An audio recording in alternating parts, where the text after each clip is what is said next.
Baik, shalom teman-teman. Kita akan memulaikan ibadah puasa kita pada malam hari ini. Dan marilah kita berdiam sejenak, kita merenungkan atas kasih dan penyertaan Tuhan dalam kehidupan kita. Dan marilah kita menaikkan pujian yang berkata, penolong yang setia. Katakan buat Tuhan. Saat ku berjalan, kasih-Mu menerangi langkahku. Tak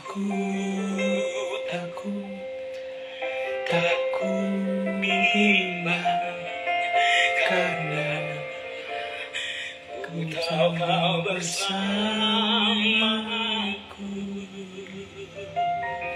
Kau lebih tahu yang terbaik bagiku.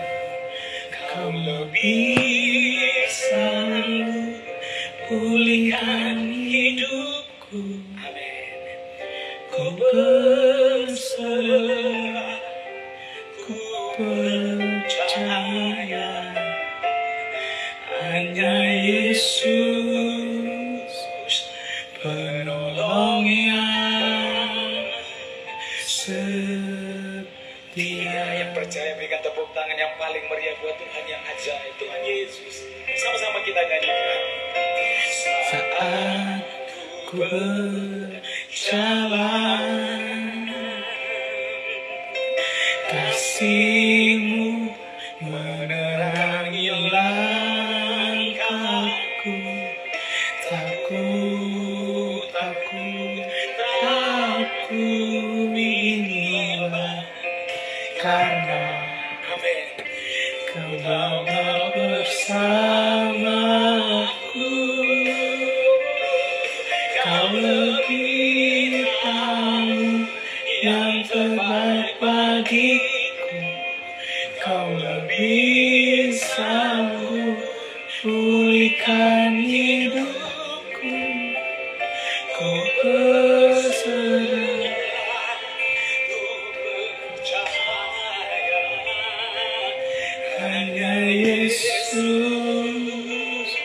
penolong yang setia.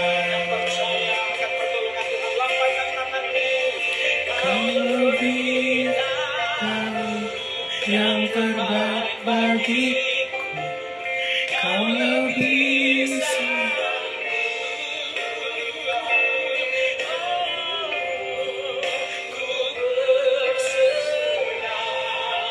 ku percaya, hanya Yesus penolong yang setia. Berdiri bersama-sama. Mari kita satu dalam doa, kita berdoa. Bapa di sorga, terima kasih karena Engkau telah menuntun kami, menjaga, melindungi kami hingga dari tadi pagi hingga malam ini yang baik. Kami akan membuka puasa kami pada malam hari ini. Biar Engkau menyucikan kami, layakkan kami, agar kami boleh membuka ibadah puasa ini dengan penuh sukacita dari tanggal 19 ini sampai tanggal 26 nanti ya Bapak. Bapak di surga, kami taruh semua puasa kami ke dalam tangan pengasihan-Mu. Bapak di surga, kami akan membaca merenungkan firman-Mu. Biarlah firman ini menjadi kekuatan dan perlindungan bagi kami, agar kami betul-betul berada dalam pengawasan dan jagaan puasa-Mu ya Bapak. Bahwa kami berpuasanya bukan karena makanan minum, tapi kami berpuasa untuk kami mendapatkan sesuatu yang menjadi tujuan kami, untuk merendahkan diri kami. Berfirmanlah bagi kami karena kami siap untuk mendengarnya. Amin. Baik teman-teman, kita akan mendengarkan firman Tuhan. Di hadapan Tuhan. Oke. Kita akan mendengarkan firman Tuhan dari sebelum itu kita akan masuk dalam nats pembimbing yang akan membimbing kita pada malam hari ini dari Sakaria 7 ayat 5. Saya akan membacakan untuk teman-teman semua. Sakaria 7 ayat 5 yang berkata, ketika kamu berpuasa dan meratap dalam bulan yang kelima dan yang ketujuh selama 70 tahun ini, adakah kamu sungguh-sungguh berpuasa untuk aku? Zakaria 7 ayat 5. Nah, teman-teman, kita akan masuk ke dalam pembacaan kita yang sebenarnya, yaitu dari Matius 4. Matius pasal 4. Matius pasal 4 ayat yang ke-1 hingga ayat yang ke-13. Matius pasal 4 ayat 1 sampai ayat yang ke-13 dan Lukas 4 ayat 5. Oke. Matius 4 ayat 1 sampai ayat yang 13 dan Lukas 4 ayat 1 sampai maaf, Matius 4 ayat 1 sampai 11 dan Lukas 4 ayat 4 sampai 5. Baik, kita akan membacanya. Matius 4 ayat 1 sampai 11 yang berkata, pencobaan di padang gurun. Maka Yesus dibawa roh ke padang gurun untuk dicobai iblis. Dan setelah berpuasa 40 hari dan 40 malam, akhirnya laparlah Yesus. Lalu datanglah si pencoba itu dan berkata kepadanya, jika engkau anak Allah, perintahkanlah supaya batu-batu ini menjadi roti. Tetapi Yesus menjawab, ada tertulis, manusia hidup bukan dari roti saja, tapi dari setiap firman yang keluar dari mulut Allah. Kemudian iblis membawanya ke kota suci dan menempatkan dia di bumbung bait Allah. Lalu berkata kepadanya, jika engkau anak Allah, jatuhkanlah dirimu ke bawah. Sebab ada tertulis mengenai engkau, ia akan memerintahkan malaikat-malaikatnya, dan mereka akan menantang engkau di atas tangannya, supaya kakimu jangan terantuk kepada batu. Yesus berkata kepadanya, ada pula tertulis, jangan engkau mencobai Tuhan Allahmu.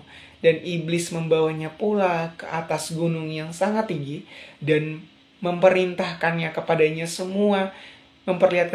semua kerajaan dunia dengan kemegahannya, dan berkatalah kepadanya, semua itu akan kuberikan kepadamu jika engkau sujud menyembah aku. Maka berkatalah Yesus kepadanya, enyahlah iblis, sebab ada tertulis, engkau harus menyembah Tuhan Allahmu, dan hanya kepada Dia sajalah engkau berbakti. Lalu iblis meninggalkan dia, dan lihatlah malaikat-malaikatnya datang melayani Yesus. Kita akan baca lagi dari Lukas 4 ayat 4 sampai 5. Sama juga perikopnya, pencobaan di padang gurun. Ayat 4 sampai 5, jawab Yesus kepadanya, ada tertulis manusia hidup bukan dari roti saja. Kemudian ia membawa Yesus ke suatu tempat yang tinggi, dan dalam sekejap mata ia memperlihatkan kepadanya semua kerajaan dunia. Nah, teman-teman, tema kita yang diberikan kepada kita pada malam hari ini adalah untuk apa berpuasa? Pertanyaan yang kepada kita, untuk apa kita berpuasa? Nah, ini pertanyaan yang akan saling menyambung satu sama lain dari ibadah hari ini sampai tanggal 26 nanti akan bersambung ayatnya yang berjudul apa? Untuk apa kita berpuasa? Pertanyaan yang sangat luar biasa kepada kita. Nah, mengapa banyak orang tidak mendapatkan manfaat dari disiplinnya puasa? Gitu. Banyak orang yang berpuasa, banyak orang yang menikmati puasa, banyak orang yang berpuasa tidak menikmati namanya disiplin dalam berpuasa. Nah, teman-teman, puasa itu beda dengan namanya diet. Gitu. Kalau puasa memang tidak makan, tidak minum, itu wajib. Gitu. Namun puasa itu berbeda dengan diet. Puasa itu bukan hanya sekedar kita tidak makan, tidak minum, itu bukan puasa. Itu namanya diet. Namun Alkitab menceritakan bahwa puasa itu ada dalam sebuah rintangan pencobaan. Ketika kamu bisa merendahkan diri di depan Tuhan, maka kamu bisa juga melawan pencobaan. Nah, menurut Donald, dalam bukunya Spiritual The Currency for the Christ Life, berpendapat hal ini dikarenakan bahwa orang berpuasa tanpa tujuan rohani. Ketika orang berpuasa, dia tidak ada tujuan rohani tersebut dalam puasanya. Akibatnya puasa tidak berbeda jauh dengan diet. untuk menurunkan berat badan. Tanpa tujuan rohani yang jelas, berpuasa hanya akan menjadi suatu yang menyengsarakan. Jadi, teman-teman, ketika kita berpuasa dalam pergumulan, dalam studi, kita berpuasa, atau dalam kegiatan seperti persekutuan ini, kita berpuasa untuk menambahkan jiwa dalam persekutuan, itu adalah satu tujuan rohani untuk mendapatkan pengampunan daripada Tuhan. Nah, teman-teman, ketika kita tidak ada tujuan berpuasa, kita tidak ada arti dalam berpuasa, maka tidak beda jauh kita dengan namanya diet. Kalau namanya diet, kita berpuasa, tapi ada tindak langsung gitu. Ada ibadah, ada merenungkan firman Tuhan, dan kita siap untuk mengalami pencobaan. Itu namanya puasa. Nah, teman-teman, hubungan apa sih dengan pencobaan di padang gurun? Nah, teman-teman, ketika Tuhan berpuasa 40 hari di padang gurun, akhirnya Tuhan pun lapar.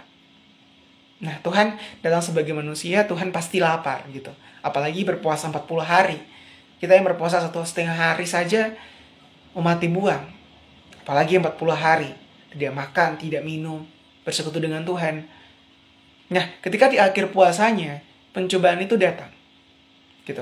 Jadi pencobaan datang untuk mencobai dia. Apakah dia ini sebelum dia melakukan pelayanannya ke jemaat-jemaat atau melakukan pelayanannya ke masyarakat, dia berpuasa. Tujuannya itu agar dia merendahkan diri kepada Bapaknya.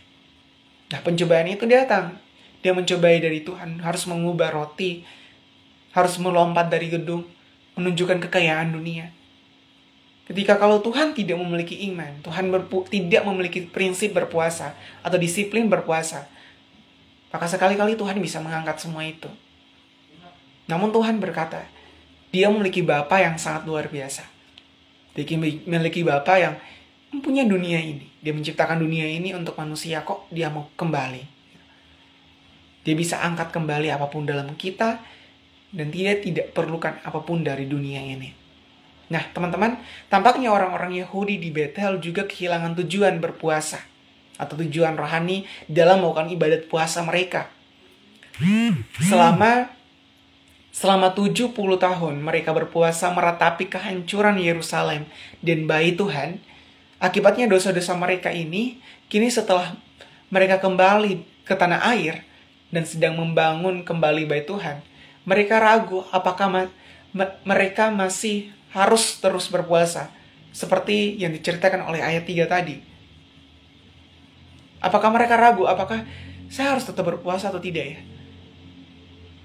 Jawab Tuhan melanjutkan, puasa mereka selama ini tidak memperkenankannya. Jadi orang Yahudi, saat itu orang Yahudi itu kehilangan tujuan berpuasanya. Mereka berpuasa tapi tidak memiliki tujuannya. Berpuasa saja, tidak makan, tidak minum, tapi tidak memiliki tujuan hidup. Seperti kita belajar tapi kita ingin sukses tapi tidak memiliki tujuan, gitu. Sama halnya dengan berpuasa. Ketika kita tidak mempunyai tujuan rohani, maka sama saja kita diet. Jadi puasa mereka tidak diterima oleh Tuhan karena mereka berpuasa tanpa adanya tujuan tertentu, gitu.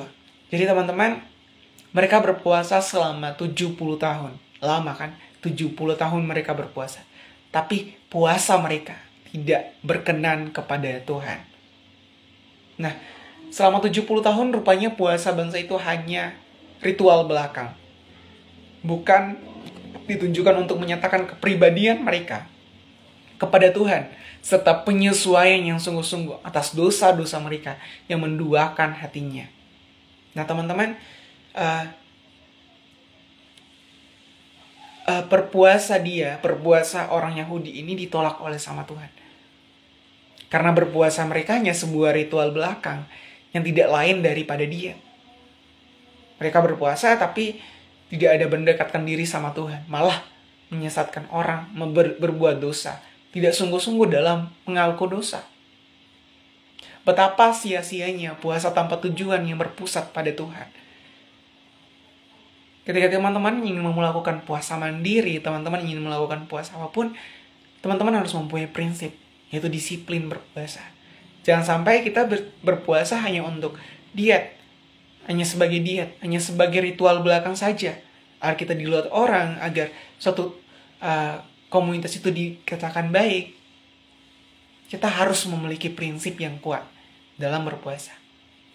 Nah teman-teman, disiplin berpuasa dapat menolong pertumbuhan rohani kita. Jika tidak bermanfaat, Tuhan Yesus tentu tidak akan mengajar kita untuk berpuasa.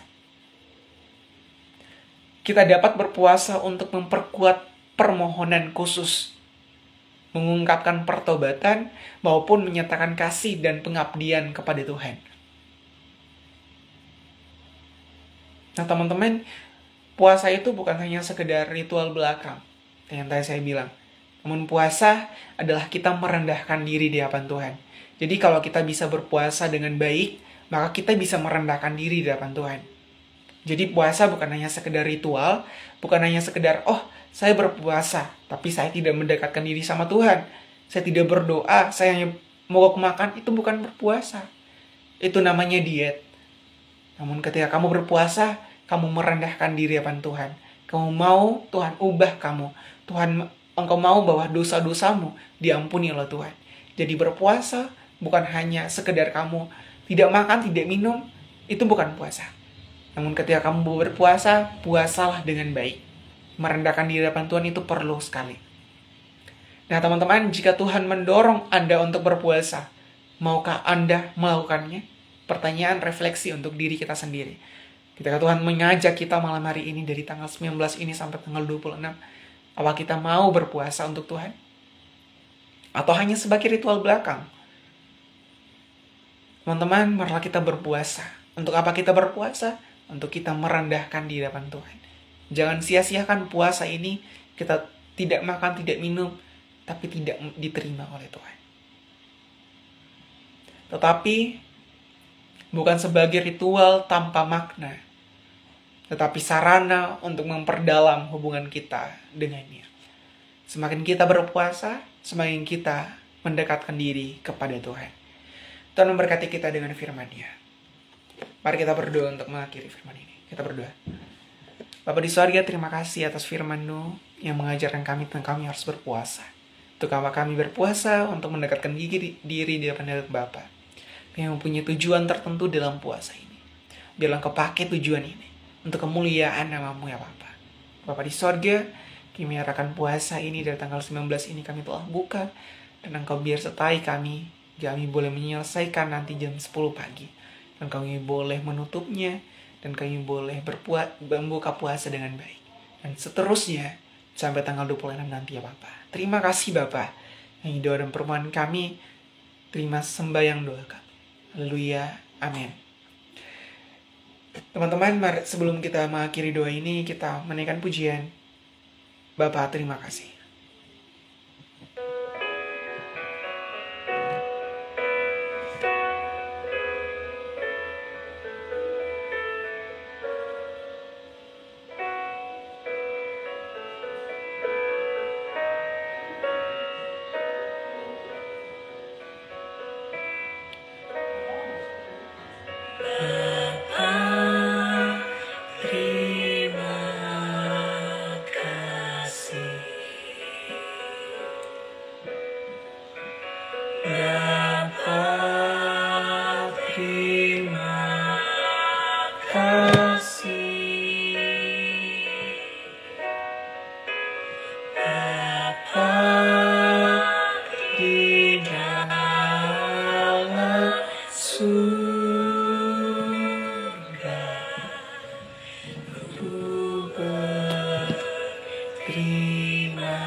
Satu, dua, tiga, shalom.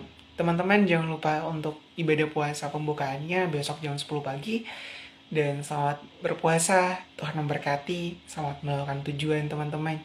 Dan sama-sama mendukung persekutuan anak Kristen di Kupang untuk dalam puasa ini untuk mencapai anggota yang lebih banyak lagi. Tuhan memberkati, shalom, selamat malam.